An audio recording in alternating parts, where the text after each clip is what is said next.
When I was 12 in the summer of 1969, my family and I moved to a small white house in the middle of Caryville, Wisconsin, so my mother could be closer to her parents. The house itself was rather unimpressive. It was a normal, whiteboard house built in the mid-1920s, with no spooky atmosphere or any other haunted house crap. It was just a house. To be honest, I do not remember anything actually happening in the house until I was 15, when my older sister brought home a new boyfriend, Martin Keller.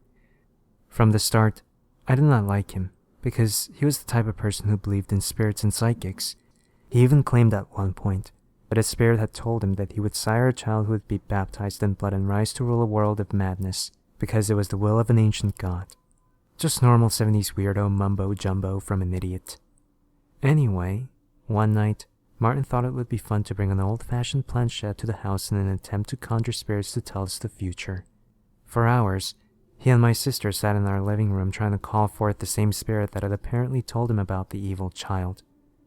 After a while, they gave up and started making out on the couch until, much to their amazement, the planchette actually moved on its own accord.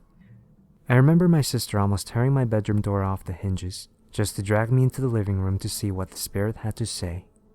At first, I accused Martin of somehow manipulating the planchette, until he stood and walked over to me. The three of us sat down around the table and began asking the spirit questions. Mostly we asked the usual, "Who are you? What do you want? Who will I marry?" and so forth. Eventually, the spirit announced that they had to leave. However, its farewell message will be forever burned into my mind. "I'll be seeing you, Jack." That was it. Nothing more except that it would be seeing me. I did not sleep for 3 days after that. Months went by with nothing happening, but for some reason, I could never shake the feeling that someone or something was constantly watching me. At first, I would get the feeling that someone was watching me from far away while I was outside or walking to school, like whomever it was sitting in a far-off tree with binoculars. Over the next couple weeks, I began to feel like it was getting closer to me.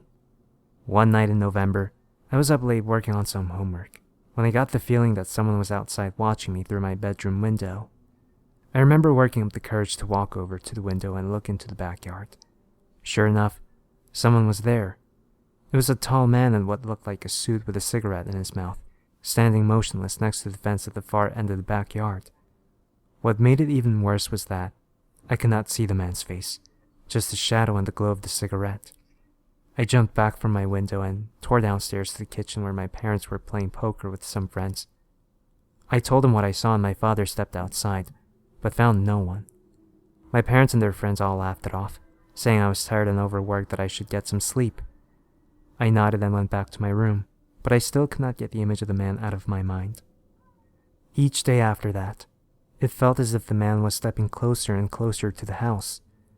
Then, one night during an electrical storm, I saw him, literally right outside the window.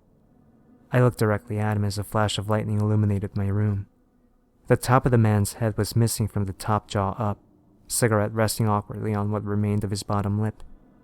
I stared frozen in absolute terror at him, for what seemed like hours, until a pale white hand hit against the window pane with a gut-wrenching slap, almost as if someone had thrown raw meat against it. I screamed, and a strange garbled laugh filled my head. Suddenly, my sister and parents burst into my room, and the man was gone, but the laugh still echoed through my mind. My parents wrote off what I saw as a nightmare, but installed aluminum blinds to prevent any more boogeymen with bifurcated heads from peeking in. They thought it would help me feel better, but I was outraged. I was not some little kid anymore, and what I saw was no nightmare. I could not get my parents to believe me, but my sister did. She offered to let me sleep in her room for a while. I declined because I felt it was weird and told her it would be fine. Besides, it was impossible for me, or the man, to see through the blinds. I regretted my decision almost immediately.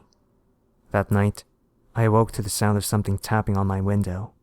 I told myself to ignore it, and curled up under my covers until I realized the tapping was coming from the inside. I froze, and my heart dropped into my stomach. He was in the room with me. I slowly peeked out from my covers to find nothing in the room. I then noticed that the overhead vent in the room was making the blinds tap against the glass. I let out a sigh of relief and rolled over. only to find out what the inside of a human mouth and throat looks like. I tried to scream as the man slowly stood and leant over me, but the only sound that would escape my mouth was a pathetic squeak. I watched as his tongue began to writhe, and a strong voice bubbled out. "I see you, Jack." I wanted to bolt out of bed and run, but I found I was frozen in place. "I see you, Jack. Jackie boy. I see you.